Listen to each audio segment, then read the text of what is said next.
Hello friends, and welcome to the Hanged Man in the Moon. If this is your first time here, welcome. Thank you for coming. I'm pleased to meet you. If you've been here before, thank you for returning. I'm truly honored. Friends, if you are a returning visitor, you probably know that I'm nearing the end of my series in which I am describing how I am associating the Tarot with esoterica. Yes, I'm re-earthed. This is a perfect way to describe it for this video. I'm re-earthed a way of making those associations for myself. And when I say esoterica, I'm primarily pointing to astrology and the Kabbalah. And in this series, I've already done a number of videos. Yes, I started off with an overarching introduction to the series, giving you my methodology, the reasons why I'm doing this, and how I'm doing this. And then I did 3 videos on the major arcana. And then I began the minor arcana, right? The 4 suits and the court cards. And I did a brief introduction to this part of the series, and then I did an in-depth introduction to this part of the series. And here we are in the Earth suit, yes? And just in case you are new to the channel, or you don't know much about astrology, or you want to see what I am thinking about when I'm talking about astrology and associations and how it might be different from the Golden Dawn, I would highly recommend going to see at least the introductions to this part of the series. So I'll put a card up here so you can click on it and hop on over to the first introduction to the minor arcana part of the series. Yes, and I always recommend having paper and pen and the desire perhaps even to watch the video more than once if you are interested in seeing how this could apply to your reading practice or expand your reading practice. Yes? So friends, thank you. Well, yes, let's do the thank yous because I'm always grateful for you, yes? I'm grateful for you being here, joining me on this journey through my exploration of a different way, a less common way of making these associations. And thank you for doing those things that you do. Thank you for hitting the thumbs up button. Yes? Thank you for subscribing. All of those things that you do help other people find us, and our community grows because of you. So you are a blessing for doing those actions. And thank you for commenting. Those of you who comment in the comment section are a blessing, especially to me, but also to the community. So thank you for doing all of those things. And friends, yes, let's get grounded. Let's settle in for the penultimate video in this series, in which we discuss the suit, the Earth suit. Yes?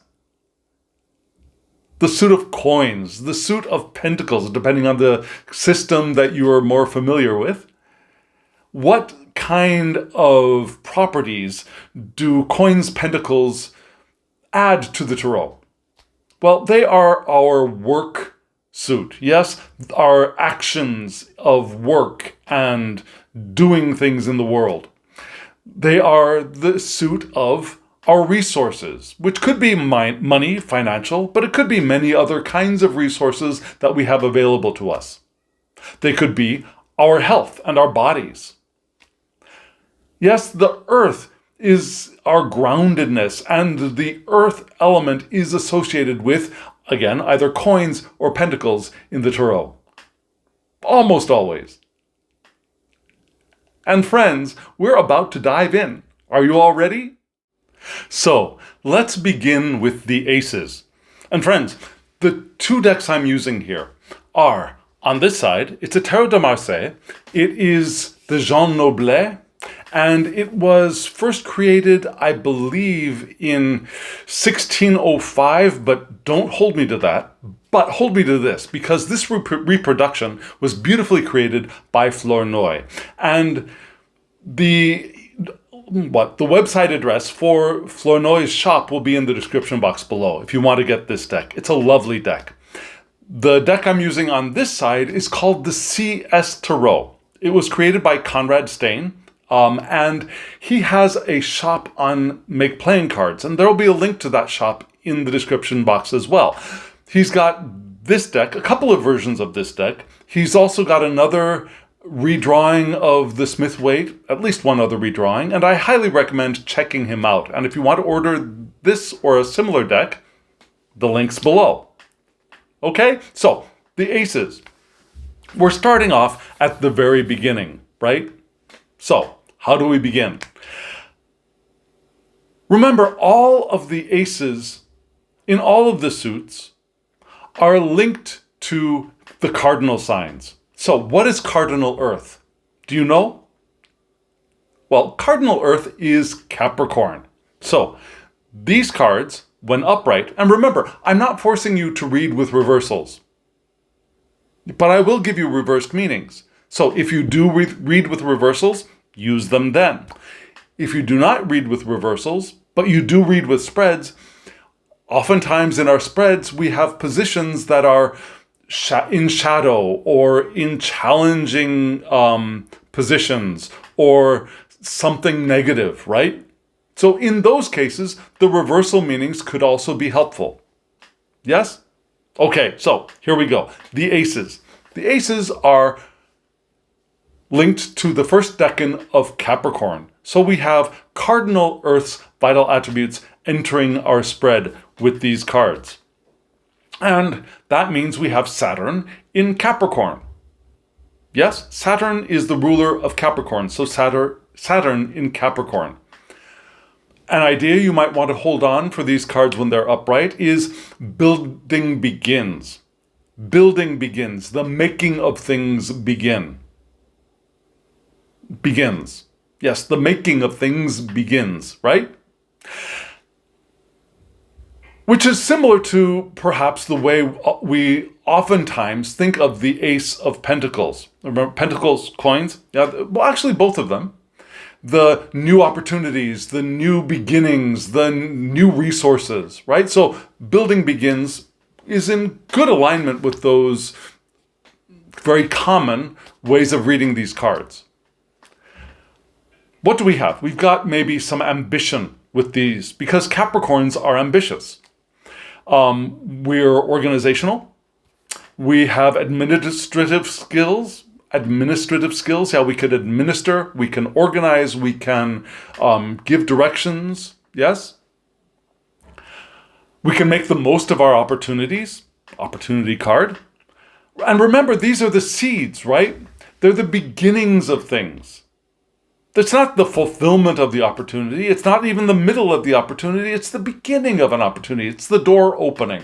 We still got to step through. The seeds still need to be nourished, to be nurtured, to be watered, to be tended to, right? So we can make the most of our opportunities, but we may need to act swiftly, maybe forcefully, and with decisive actions. Yes? Does that make sense? We may be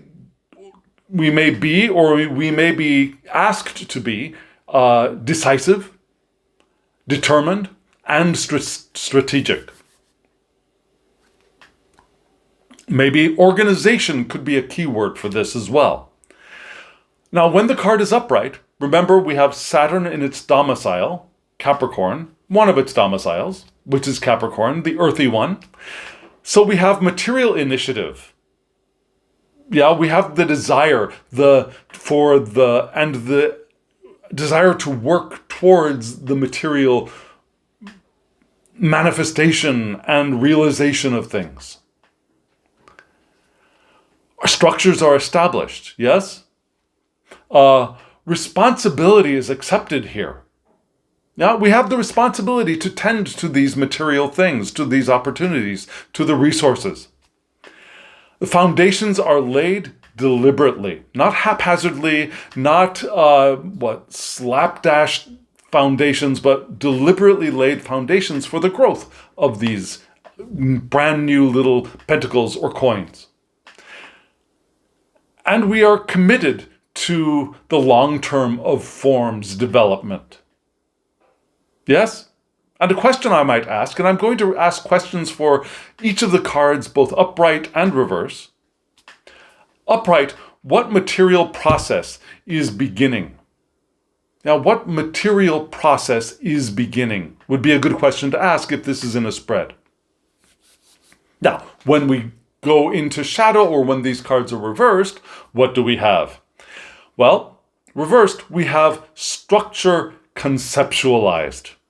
Instead of realized, materialized, it's in our heads. Yes? We might be obsessed with status. Capricorns want to get to the top, but now there's an obsession to that. We might become workaholics, perhaps for the realization of this status that we crave. We might be afraid of failure. Now think of this hand here, yeah?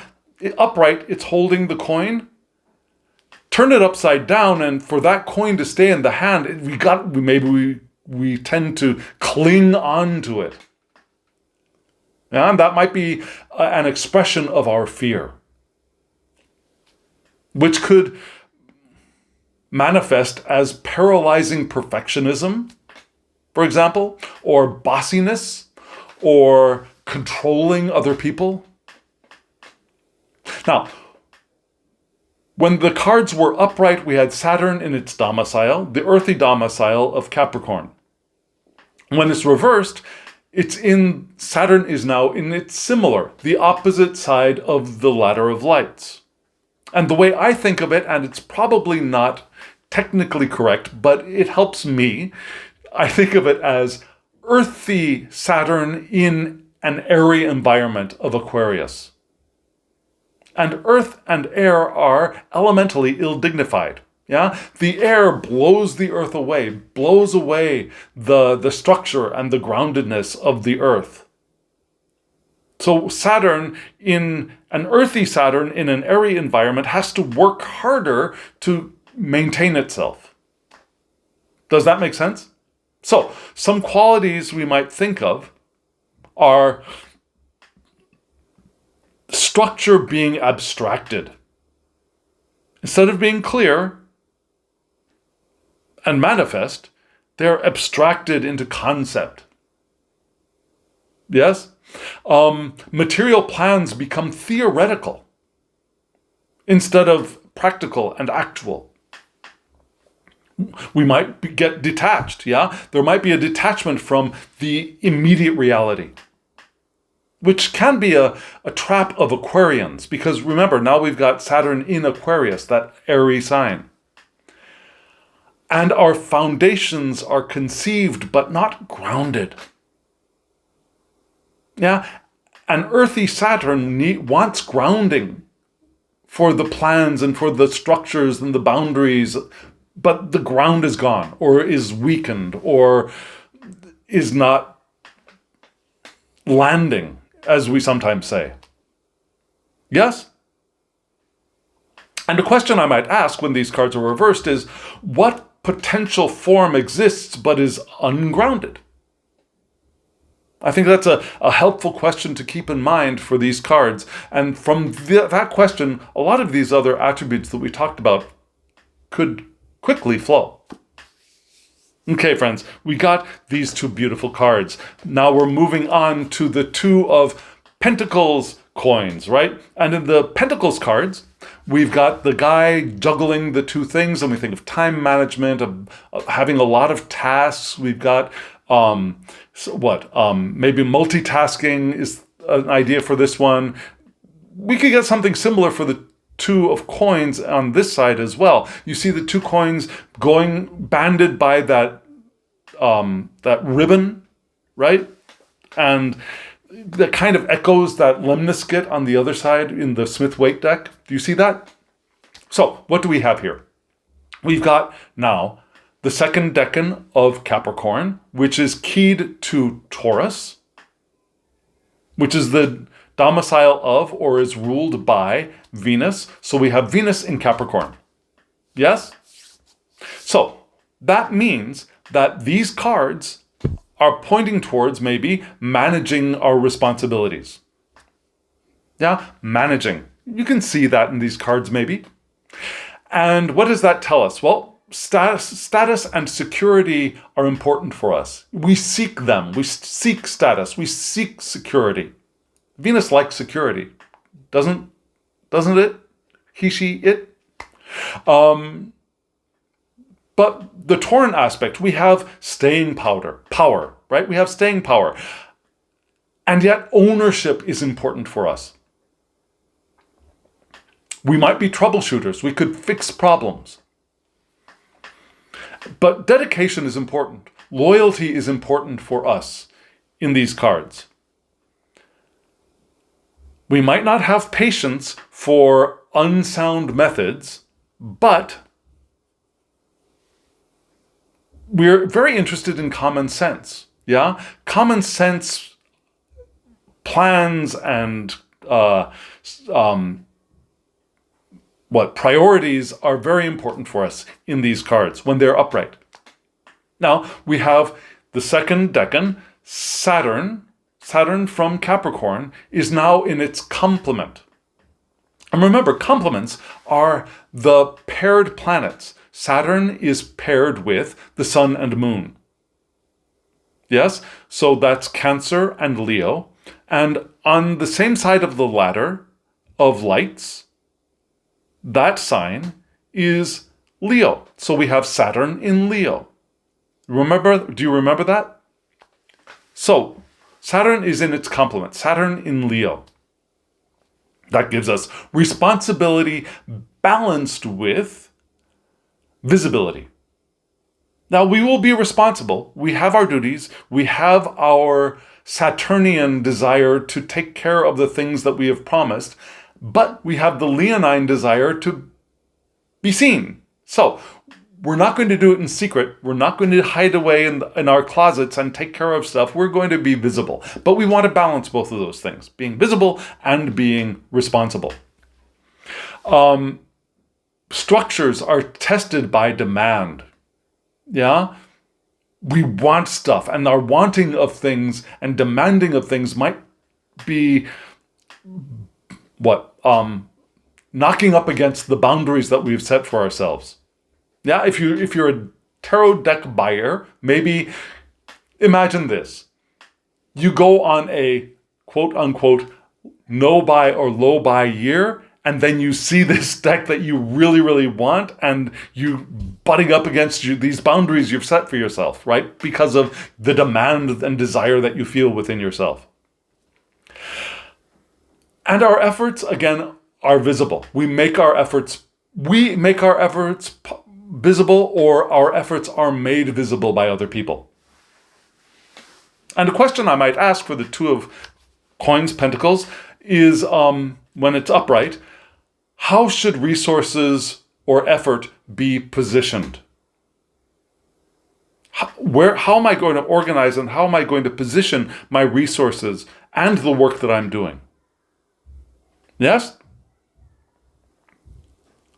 So sometimes we see these cards, especially this one, as the guy having a lot of trouble and it's getting a little out of control. But right now, when they're upright, we're seeing the control that is potential here. In reverse, we might get something else, yes? So now, in reverse, we might think of overwhelmed capacity. And a lot of times we see, especially this card, as overwhelm, right? So, overwhelmed capacity. We want to be careful, I should say, of worshiping money. Making money or some other resource our God. We might want to be careful of neglecting others' needs in favor of our own career goals. Neglecting our relationships for our own success. Yes? We might want to be careful of being stingy. Yeah? We also might want to be careful of hiding our feelings. Yeah? Keeping that stiff upper lip. That could be problematic in these cards reversed. Now, when they are reversed, we have Saturn, instead of in its complement, in its detriment. Yeah? A space where Saturn needs to work harder, needs to navigate things more carefully. And now we have Saturn in Cancer. We have earthy Saturn in watery Cancer. So what does that mean? Well, we still have the Tauran qualities, right? So material pressure causes emotional strain. Yes? In Cancer, that emotional sign, that emotional strain is felt from the pressure to have the stuff. We might have trouble sustaining the obligations that we might have made when these two are in upright positions. The boundaries, the Saturnian boundaries, soften in the water of Cancer. So our boundaries soften under our need, our desire. Yes?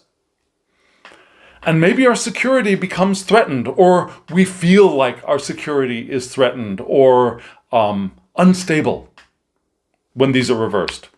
So the question I might ask is, what imbalance is destabilizing my material management?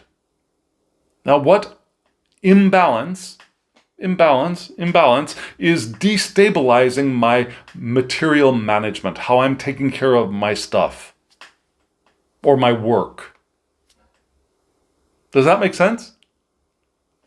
Okay, so ladies and gentlemen and friends and family, one and all, friends, here we go with the threes. Yes, the threes. Yeah, in the Smith-Waite deck, we got the three different kinds of people in what looks like a cathedral working together, right? We've got the idea of co-creation, of what is that word I'm looking for? Where you work together, and it starts with a C. Cooperation. Yes? Let's see if we still maintain that in these cards with these new associations. So upright. No, I'm sorry. I didn't tell you this. So now we have the third decan of Capricorn, which is keyed to Virgo, and Mercury is the ruler of Virgo. So we have Mercury in Capricorn. So we have the mutable aspect of cardinal Earth's vital attributes entering our spread through these cards. When upright, we could think of things like competent construction. Yeah, maybe not brilliant construction, maybe not inspired construction, but competent construction. That kind of looks like that card, doesn't it? We might be attracted to status through our special skills. And you can think of that architect or that mason or that engineer in this card having a special skill. And we're attracted to our status through those skills. We still have our organizational and managerial skills, which could be amplifying the communicative aspects through Mercury. We might like math. We might like engineering. We might like clerical work. And when I'm saying clerical work, I'm not talking the cleric in this card, which is actually a kind of religious figure, but rather clerical work like a secretary or an accountant, that kind of thing. Idealism is possible as a keyword for these cards. Simplicity and elegance is desired to create a good impression. Yes, simplicity and elegance rather than what intricate Baroque kind of style. The clean, maybe modernized kinds of elegance or simplified elegance, yes? Maybe we are untiring workers. Yes, we have inexhaustible energy to do the work we're doing. We can get into intense labor. And we like building concrete things.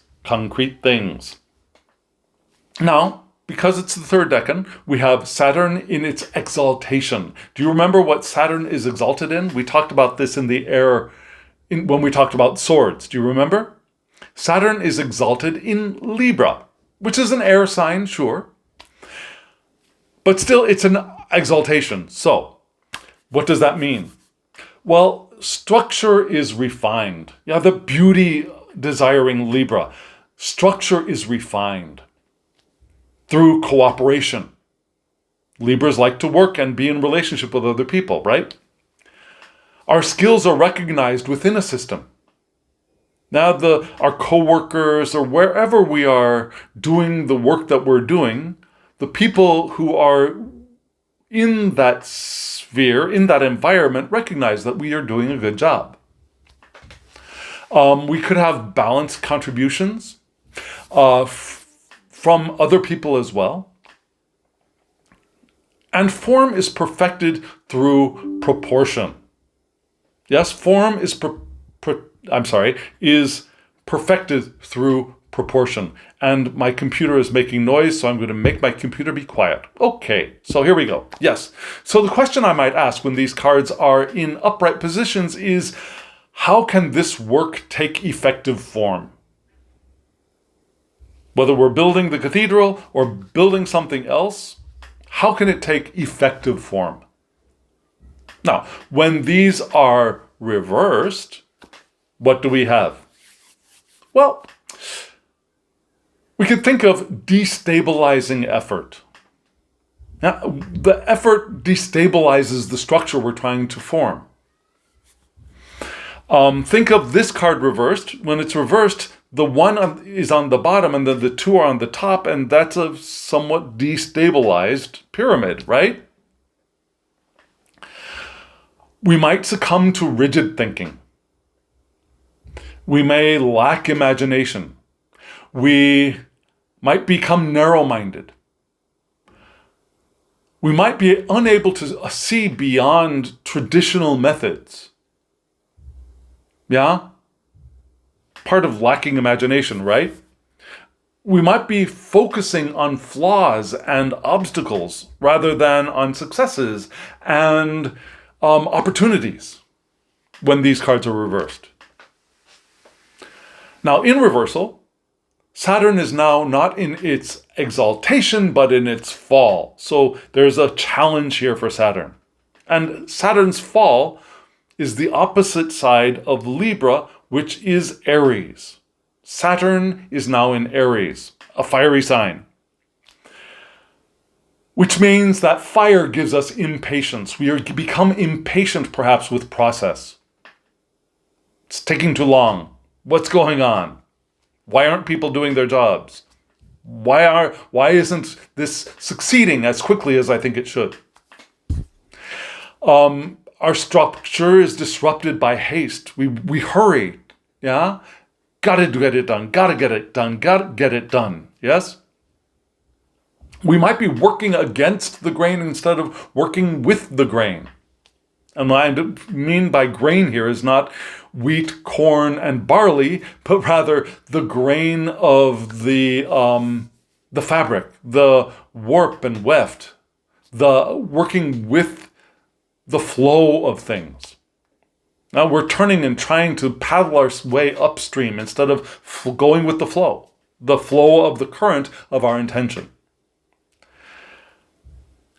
And there's pressure. There's a lot of pressure which causes the form that we're trying to create to collapse.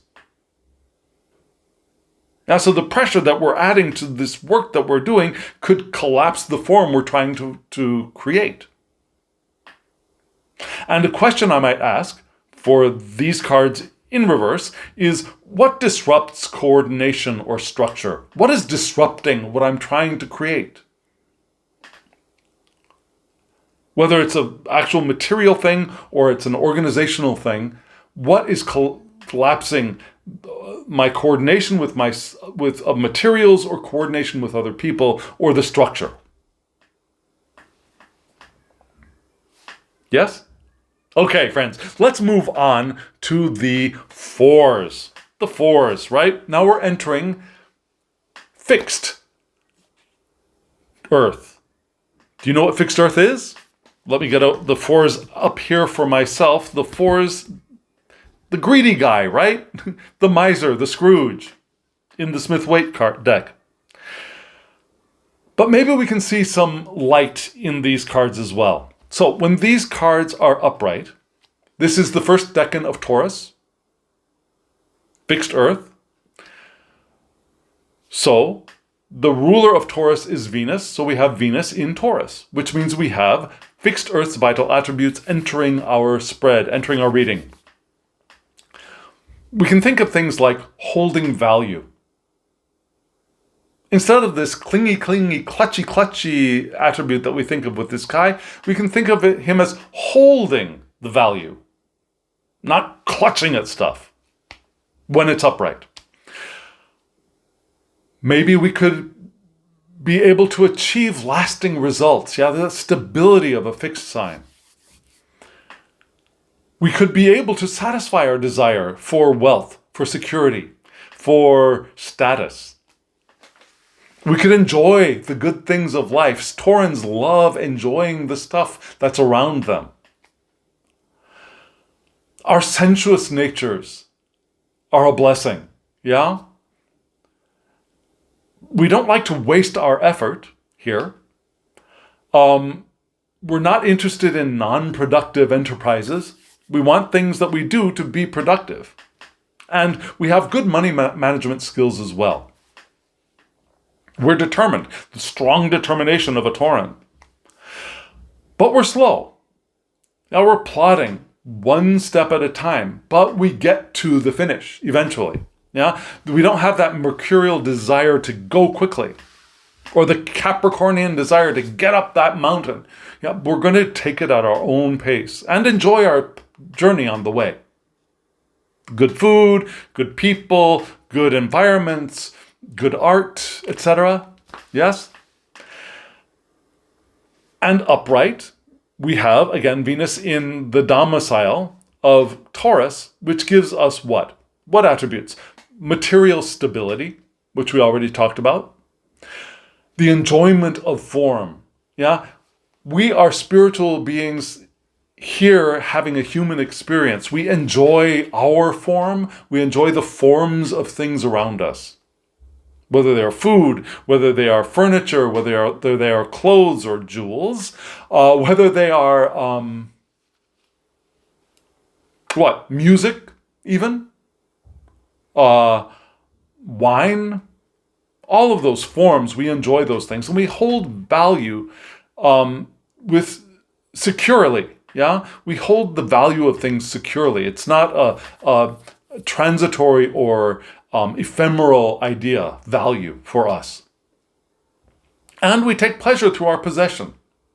We enjoy having stuff. We enjoy our library of tarot decks, for example. Yes? And when these cards are upright, we could ask the question, what needs to be held or preserved? What needs to be held or preserved? So the positive aspect of this guy holding these coins. Now, when they're reversed, however, what happens? Now, we might think of maybe redistributing value. Redistributing value. And yet, we may be unreasoning, we may be unyielding and stubborn. Yeah, the more negative aspects of Tauran people. Maybe we encounter, or our timidity limits our advancement. Yeah?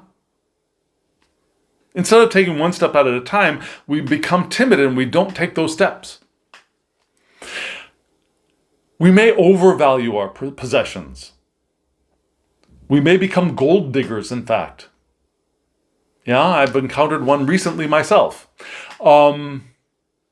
And we might treat people as property, which those are some aspects of that we commonly see in this card, even when it's upright, when we read with the Smith-Waite system, right? Now, when these cards are reversed, we have Venus in a similar, which is on the opposite side of the ladder of lights, which means instead of being in Taurus, Venus is now in Libra. But this is Again, my way of thinking, this is earthy Venus in airy Libra. So now Venus has to negotiate the earthiness, or is disrupted by the earthiness of the airiness of the environment. So what? Value is questioned through exchange. Yeah? Have you ever gotten into an exchange situation, whether it's a contract or it's a trade, and you suddenly start thinking, oh, am I getting shortchanged? Am I getting conned, or am I being taken advantage of? Those kinds of ideas could come up with these cards in reverse. Our possession could be loosened, which is uncomfortable, discombobulating for us now. We may need to rebalance our resources. And we might have to make negotiations around value and around the worth of things. Now, we might be called to do that when these cards are in reverse. And the question I might ask is, where has holding become constriction? Instead of maintaining my resources, where am I constricting my possessions? My hold on my possessions especially. Yes? Okay, friends. Here we are moving right on to the fives. And the fives point us toward the second decan of Taurus, which means which is keyed to Virgo. So Virgo is the domicile of Mercury. Mercury rules Virgo. So we have Mercury now in Taurus. So we have the mutable aspect of fixed Earth's vital attributes entering our spread, entering our reading. And a word, or a couple of words we might want to lodge in our minds here is responding to lack. Responding to lack. Which kind of looks like this card, right? We think of the Five of Pentacles as the down and out, the dispossessed, the wounded card, right? Especially financially wounded. But when it's upright, maybe we can have a little bit more agency. Responding to lack. Yeah? So we are detailed. Mercury in Taurus brings the Virgo aspect of detail into Taurus, yeah? Detailed, analytical approaches to the realization of financial, emotional security. We want security. They look very insecure. We want security. But to realize that security, both financial and emotional, we are detailed and we're analytical. But there still could be some struggle here. We could be fussy. We could be critical. We might be overly neat. There's the potential to be hard workers here as well. But our financial success is slow. Not destitution, but it's slow. Yeah? It's calling for some patience. Now, the second decan puts Venus in the complement of Aries. Yeah? Venus's partner is Mars, same side of the ladder of lights is Aries. So, the value of things is asserted under pressure. Yeah? Our material desire is sharpened. Scarcity provokes action. And need stimulates movement. Now, that doesn't necessarily mean we're destitute and we're broke and we're out in the cold. But, yeah, we still could feel need even if we have, by the perspective of other people enough, we could still feel need, and that will stimulate our action, our movement forward. Yeah? We might be seeking more security, and that is going to provoke us into action. The Aries desire to act, to move forward. Our material desires, we might have enough, but we could still have the desire for more, and that is sharpened here. Does that make sense? So, when these cards are upright, we could ask the question, what material stress is testing our stability? Yeah, what material stress is testing our stability? Not that our stability is broken or that it's crumbled out from beneath our feet, but what is testing our feeling of being stable? Now, when these cards are reversed, what would help us to remember? What would it be helpful for us to remember? That's what I'm trying to say.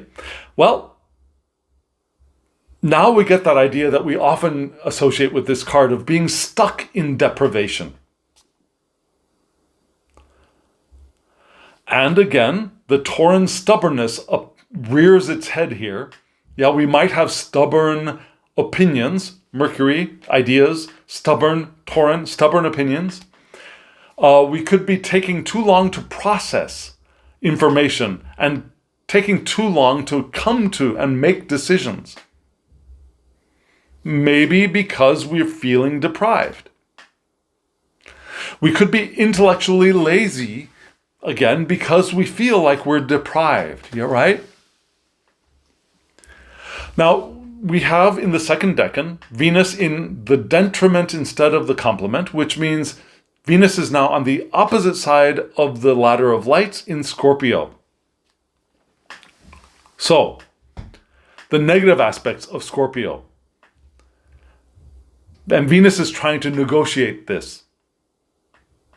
So maybe value is bounded by our fear of loss. We're afraid we're going to end up like this. So we bound our sense of value on that fear of losing it. Our possessions become fixations. Yeah, a step after the grabbiness of the Four of Coins becomes a fixation. And our material insecurity deepens, which we can see clearly in this card. And our resources are entangled within our feelings, especially about those resources. I don't have enough, there isn't enough, I want more, and that emotional disruption or instability entangles the stuff that we do have. Yeah, I'm not wearing enough clothes, I'm cold, I'm not as physically, remember our health, I'm not as physically able as I want to be, and those feelings around that discolor or distort the actual situation.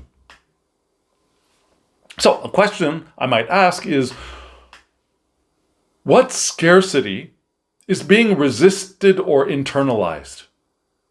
What scarcity? Now, we could have all the stuff that other people might think that anyone would need, and we could still feel scarcity, right? And now we're feeling scarcity from our own perspective.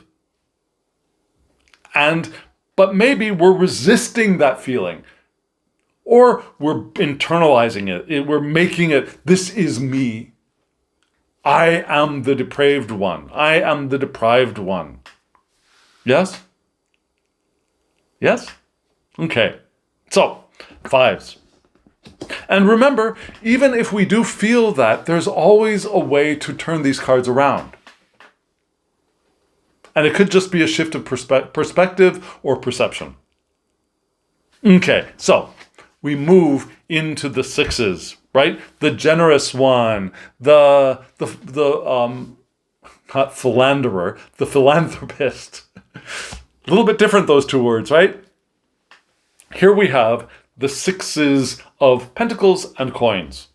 which is the third decan of Taurus, which is keyed to Capricorn. So we have the cardinal aspect of fixed Earth's vital attributes entering our spread, entering our reading. So we have Saturn in Taurus, right? A phrase you might want to hold in your mind for this is open-handed exchange when it's upright. Yeah, open-handed exchange. Some people see the person in the center of this card as quote unquote lording it over other people. And also making, I choose to share with you and not with you, right? But now let's let some light within these cards be revealed and open-handed exchange. Still, there's ambition, right? We're organized. We might be slightly aggressive to achieve our financial and emotional security in particular. But there's a mastery here. There's masterdom. And yet we might still be stubbornly, Taurus, dedicated to our advancement, Capricorn, right? We might have trouble detaching from people. But still, we're generous. Yeah, we could be generous with money and love.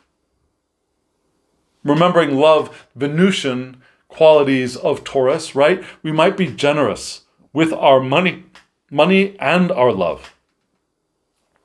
Now remember, third decans, we have exaltations. So where is Venus, the ruler of Taurus? Taurus is not there, but Taurus, Venus is the ruler of Taurus. Where is Venus exalted? Venus is exalted in Pisces, right? So we have Venus in Pisces as another attribute to these cards upright, which means, again, material generosity. Fits pretty nicely, doesn't it? Value is shared. Value is not held for our own selves and our own feeling of possession, but rather is shared in community. Compassionately even. Our resources flow without attachment to them. And giving dissolves boundaries between us and other. Now, Saturn, remember we had Saturn, the ruler of cardinal Capricorn here as this card being keyed to the Saturn decanate of Taurus. The boundaries of Saturn now are softened and dissolved even because it's in Pisces. Our giving to other people, our sharing with other people dissolves those boundaries. Does that make sense? I hope it does. The question I could ask when these cards are upright is, how can material balance be restored? So now we're not only talking about our own individual material balance, but general, broader material balance. How can that be restored? Now, when these cards go into reverse, what happens? An idea to hold in our heads is restricted giving. Yeah? Instead of the free flow, it's restricted. It's portioned out. Maybe the way a lot of us read this card. Maybe we could become patronizing. Some people read this card upright that way. We could have an extreme fear of poverty. A deep-seated financial anxiety could cause us to become cheap. Cheap givers, cheap patrons. Yes? So, instead of Venus in the exaltation, we now have Venus in the fall. And so, what is at the opposite end from Pisces? It's Virgo. Yeah? So now we have Venus in Virgo. Little secret. I have a really weird, unconscious,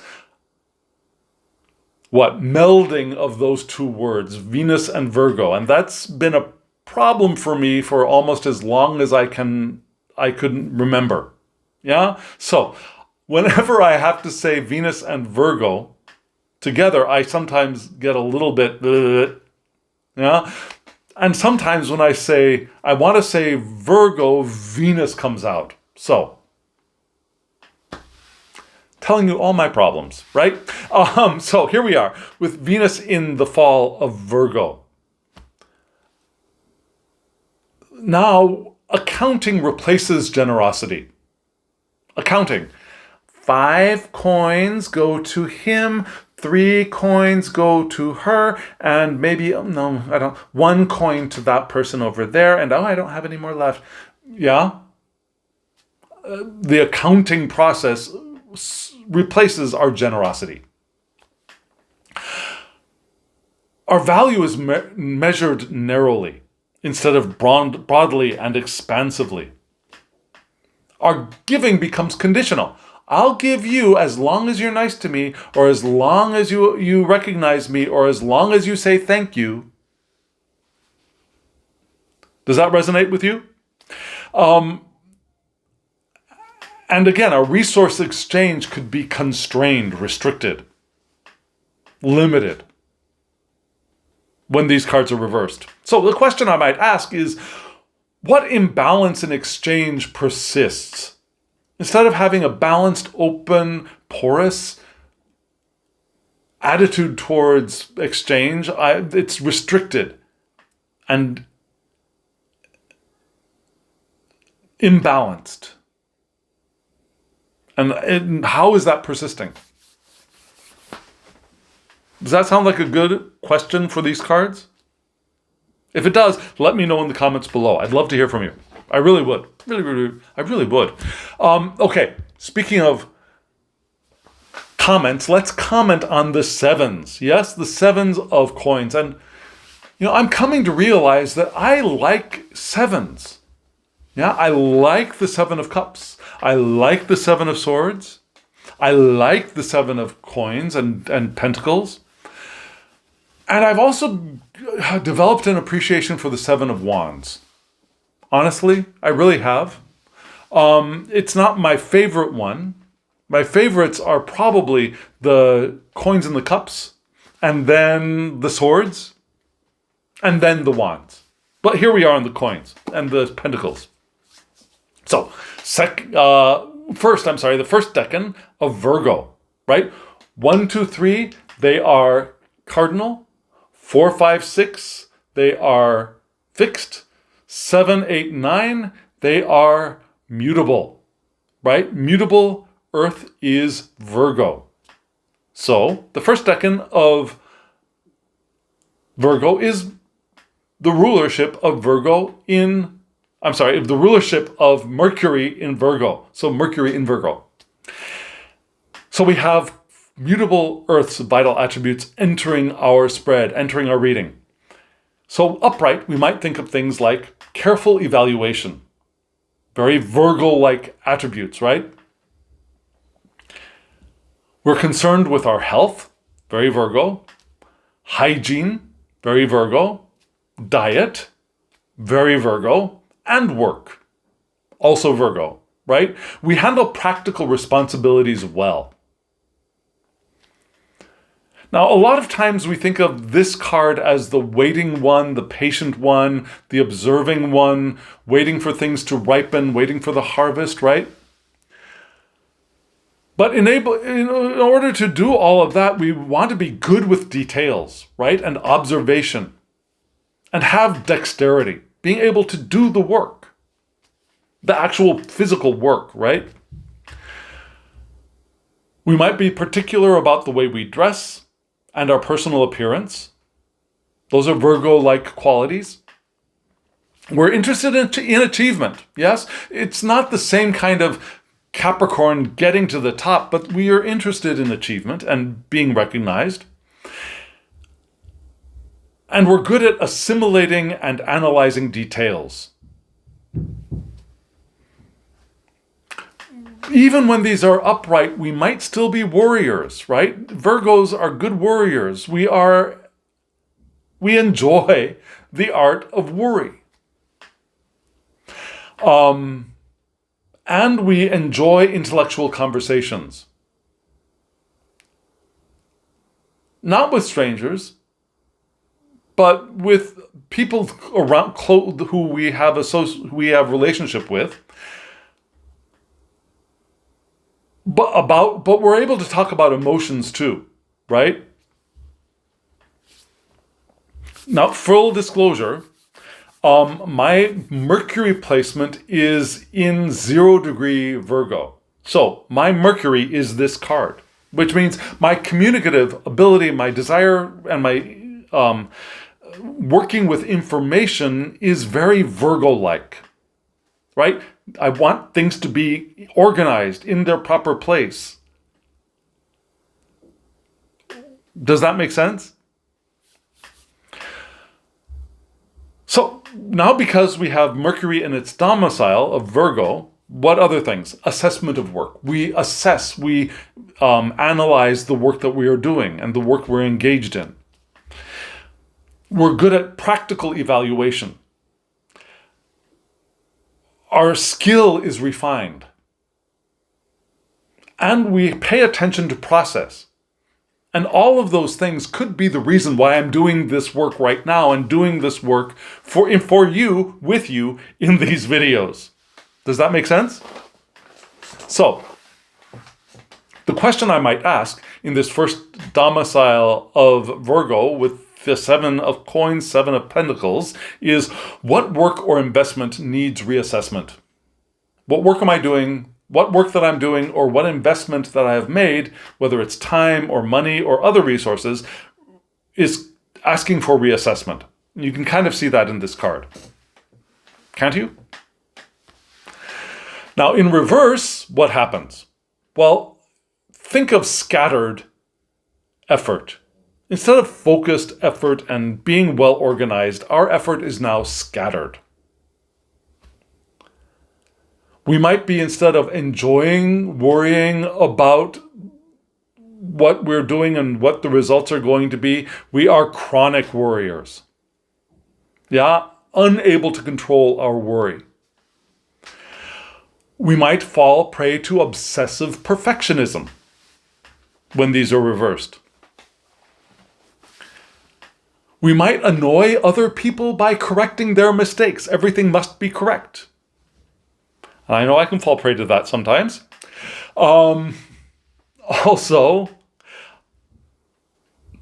we can begin to feel anxious from being overstimulated. And I know that that happens to me from time to time.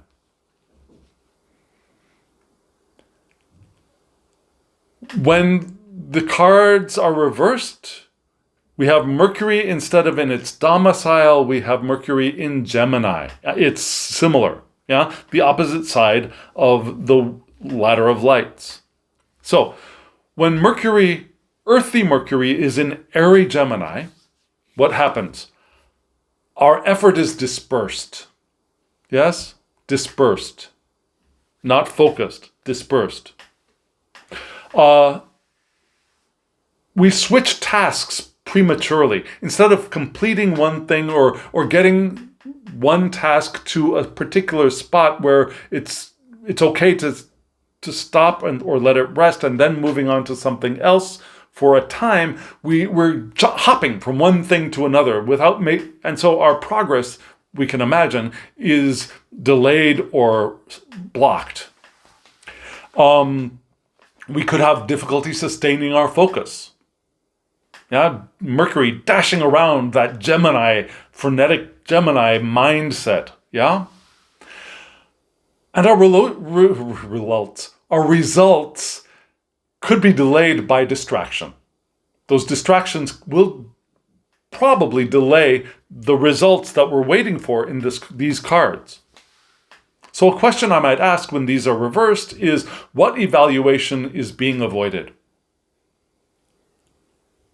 Because my mind is darting around everywhere. Too many things. Too much stuff in the mind. Right? Does that make sense? Okay. So, sevens. We're moving on to the eights. The eights. Yeah, the master craftsman card here, right? The guy honing his craft, carving out those pentacles. Now, because we have the second the second decan of Virgo, that is keyed to Capricorn, which is ruled by Saturn. So we have Saturn in Virgo. We have the cardinal aspect of mutable Earth's vital attributes entering our spread, entering our reading. And because of that, we could have the idea of meaningful effort.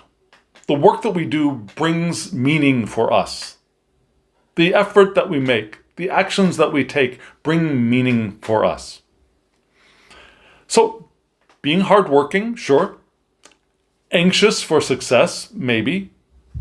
We could be good teachers. A master craftsman can also teach others. Our minds are well organized, and we're good at concentrating. We seem to have endless patience for details and performing precise tasks, like this guy here. We might be reserved. We might be taciturn. Do you know that word, taciturn? We might be also dignified. Yes? But experience is important for us. We might lack self-confidence and spontaneity from time to time, but we are able to practically apply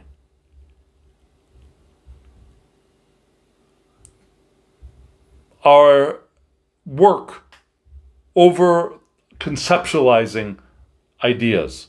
Yeah? Practical application of energy is more important than conceptualizing the energy or the task, or it's the earthy part is important. Now, because we've got Mercury in the second decan, we've got the second decan of Virgo, we have Mercury in its complement. Yeah? Mercury's pair is Jupiter. On the same side of the ladder of lights gives us Sagittarius. Jupiter is the ruler of Sagittarius. So now Mercury is in Sagittarius. Which gives us what? Our skill is guided by purpose. Right? Our skills are honed and perfected by and guided by our purpose for you employing those skills. Our work is aligned with our vision. Our vision of what can be, our vision of the future, our vision of the completed result. We learn through application rather than book learning, right? And our craft is connected to meaning. We work in order to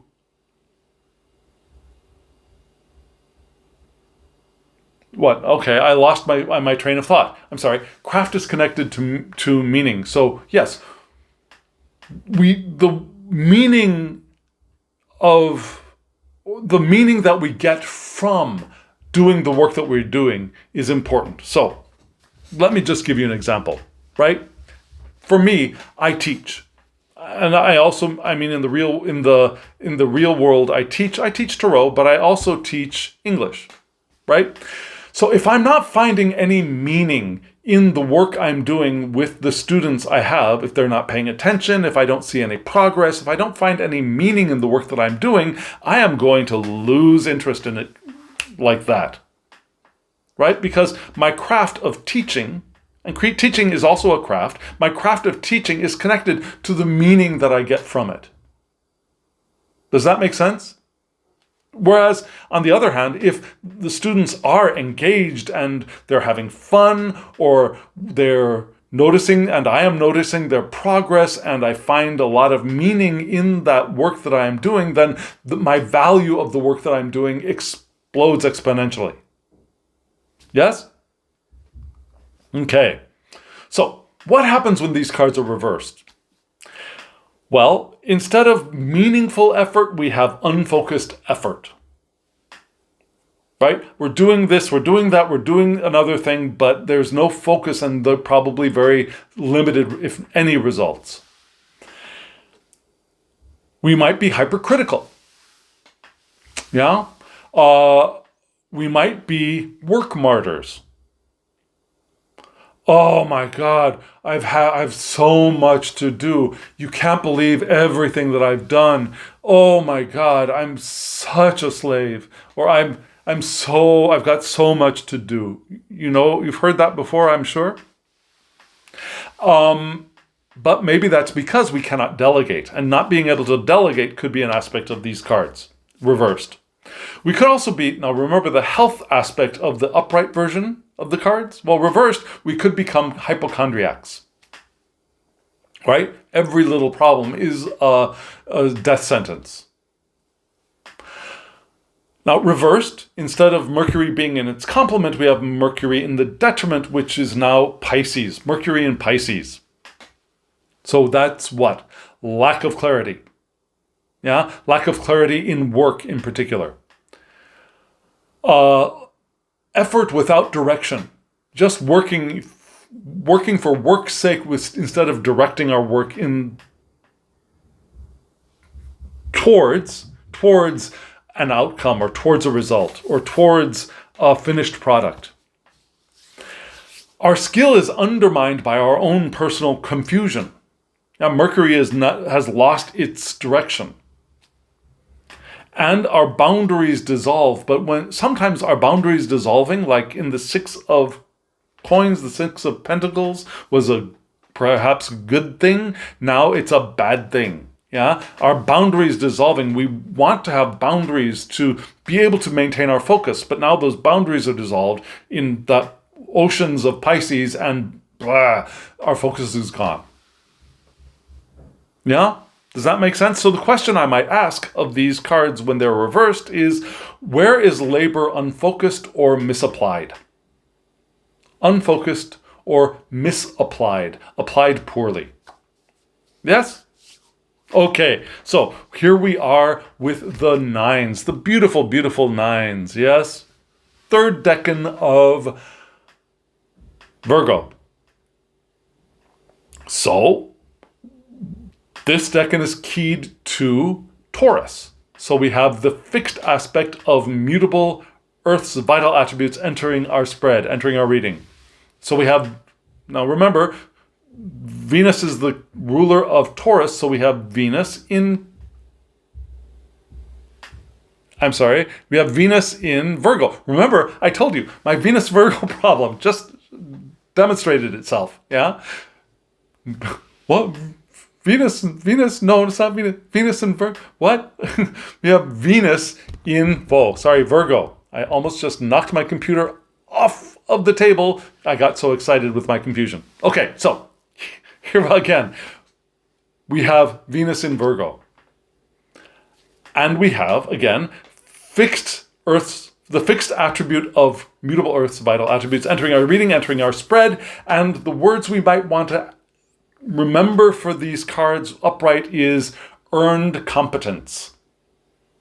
Yeah, we think of this lady here in this card as enjoying her material success, right? Enjoying her creature comforts. But what about her competence for having earned all of those things, right? Earned competence. So, upright, we can be outgoing. We can still enjoy our creature comforts. That's part of Venus in Virgo. We have business sense. We like well-made, durable products, now with lasting value and aesthetic appeal. I think of the way that I learned to conceive of my wardrobe back in the 1980s, yeah? When you buy clothes, don't buy things that are temporarily in style, buy things that will last, things that will stand the test of time, things that you can keep wearing 5 years from now, 10 years from now. Buy things, if you have to pay more for something that's going to be durable, something that's not going to wear out in a month or in a season or even a year. Yes? Buy things that will last. So these are things to consider when these cards are upright. And it's not only clothes, this can be applied to many, many aspects of our lives. Yeah? Well made, durable, lasting value, and aesthetic appeal. Should also look good. You don't want to get something ugly that you can still wear for 20 years, right? We will continue to need creative outlets here, though. Yeah? Interestingly, a key word for this could be renunciation, and I'm still trying to wrap my head around that. Service to others is possible here. We can work hard, long, devotedly. We're able to catch tiny errors that other people miss. We have, personally, stamina. We have high staying power and determination. We're strong and we're robust. That's how this lady was able to get all that stuff that she's enjoying, right? Now, because we're in the third decan, we have Mercury in its exaltation, which is Virgo. Mercury in Virgo. So what is that? It's mastery through precision. Yes? It's self-sufficiency. You can see that here. Skill is integrated fully, and we are functionally independent.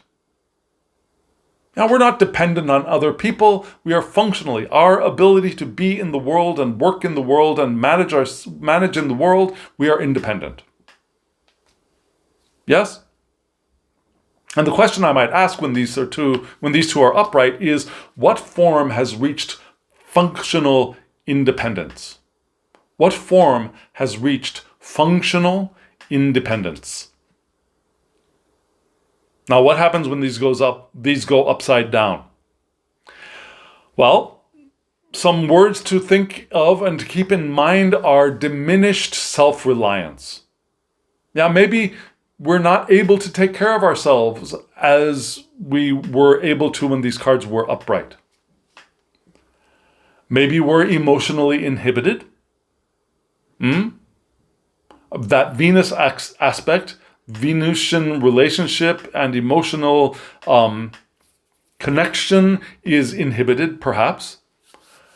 We might feel unworthy of affection unless we're being useful. If we don't think that we're being useful to others, we might feel like we don't deserve other people's affection, love, kindness, right?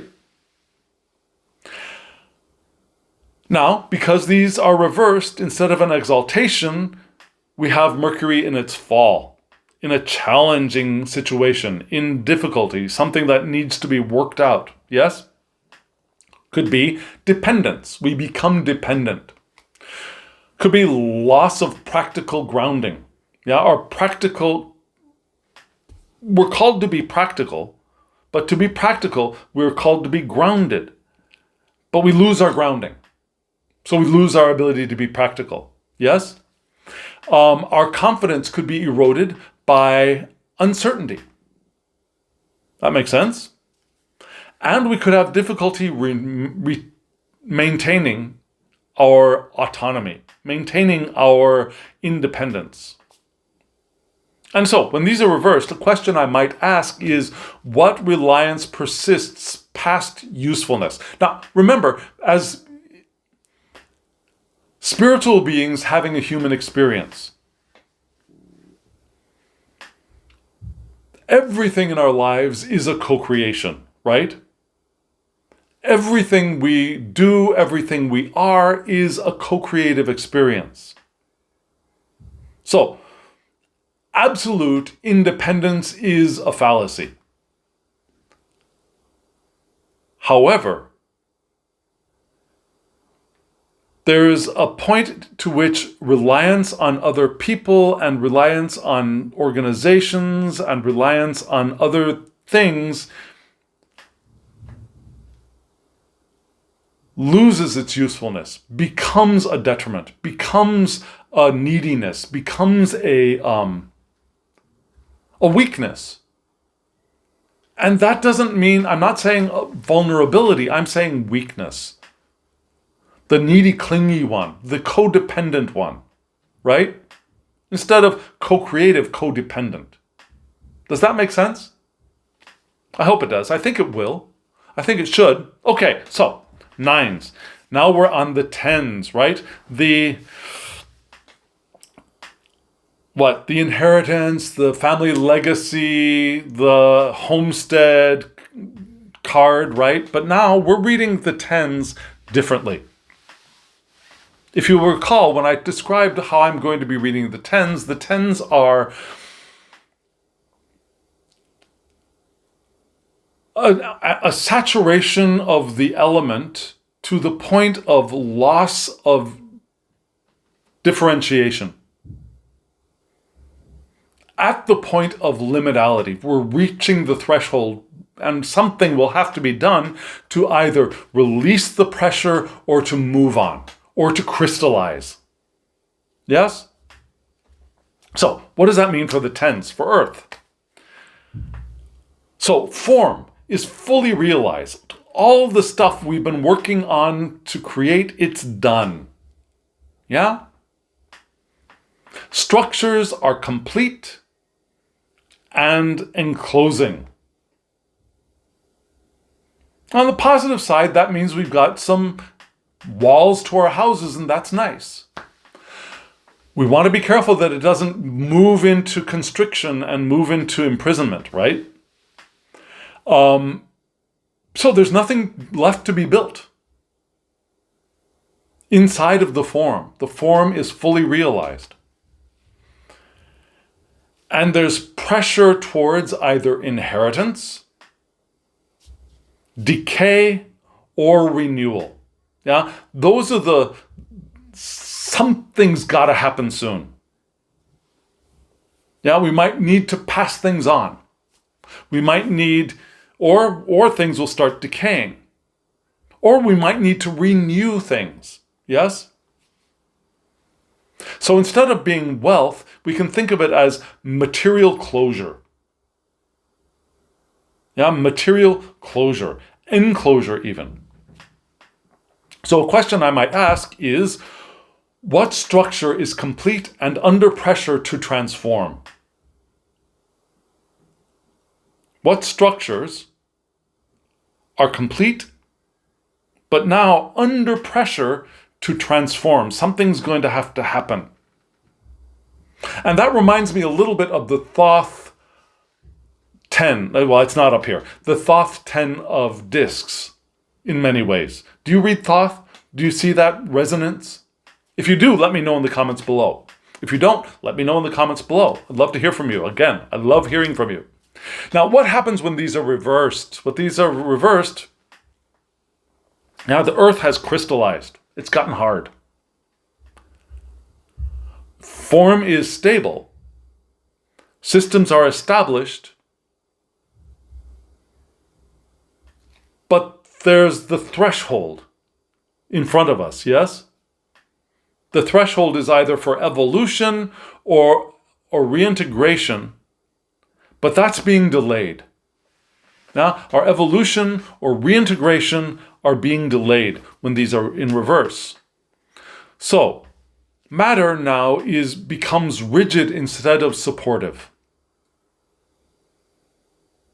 Now, calcification, maybe. There's security, but it's immobile. Now, a healthy economy is fluid, right? Resources go out, resources come in, but these reverse, there's an immobility to the structure and the form that we have created. Maybe we have inherited. But we haven't questioned, we haven't assessed what it is that we've gotten.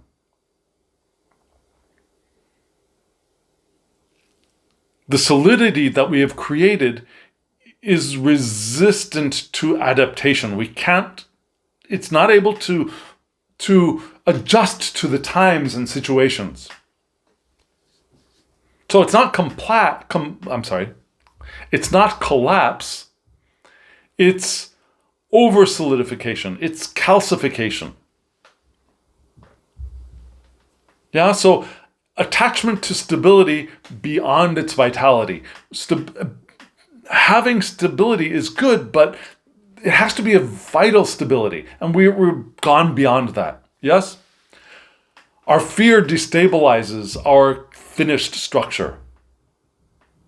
We're afraid we're going to lose it, or it's not going to last, or our fear destabilizes what we've already created. We maintain, but we don't renew. Well, we don't. That ecosystem has frozen. And the security that was once beneficial now begins to suffocate growth. So the threshold is to transform that form. And the question I might ask is, what structure has fully formed but is being clung to, or resisted? Maybe we've made this thing, but we're not acknowledging it and we're not going to accept it in one way, for one reason or another. Does that make sense? Does that make sense? Friends, do these make sense to you? Can you see how these different associations might broaden your practice? So friends, here we are. We've reached the end of the 4 suits. The small cards, right? From 1 to 10, from ace to 10. Next video, we're going to be entering the world of the court cards. And in that world, I have restructured it for myself. So, if you're curious to see how I've restructured it and whether it could be meaningful for you or not, come watch that last video. Well, it might not end up being the last video of this series. I'm starting to think of maybe I'll do some work with these new meanings just as they are for some simple spreads. Maybe I'll do one or two spread. Let me know what you'd like to see. After I finish the court cards, if there's something you would like to see, let me know. Let me know in the comments below. I really would love to hear from you.